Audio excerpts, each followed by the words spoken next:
Bangladesh cricket বোর্ডের সাম্প্রতিক নির্বাচনের পর দেশে ফিরেই ক্ষোভ ঝেড়েছেন জাতীয় দলের সাবেক অধিনায়ক তামিম ইকবাল। বুধবার সংবাদ সম্মেলনে তিনি এই ক্ষোভ প্রকাশ করেন।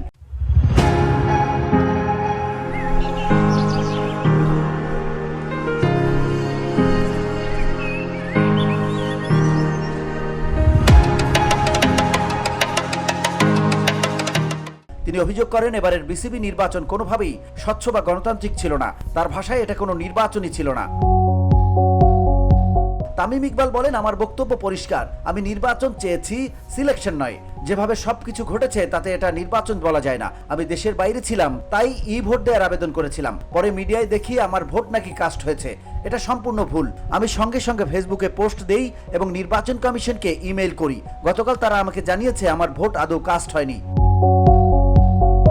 তামিম ইকবাল প্রশ্ন তোলেন ই ভোটিং প্রক্রিয়া নিয়েও। তিনি বলেন, আমি যতদূর জানি নির্বাচনে 42 বা 43টি ভোট কাস্ট হয়েছে, যার মধ্যে 34টি ই ভোট। অথচ এই 34 জন ভোটার সেদিন ভোট কেন্দ্রে উপস্থিত ছিলেন।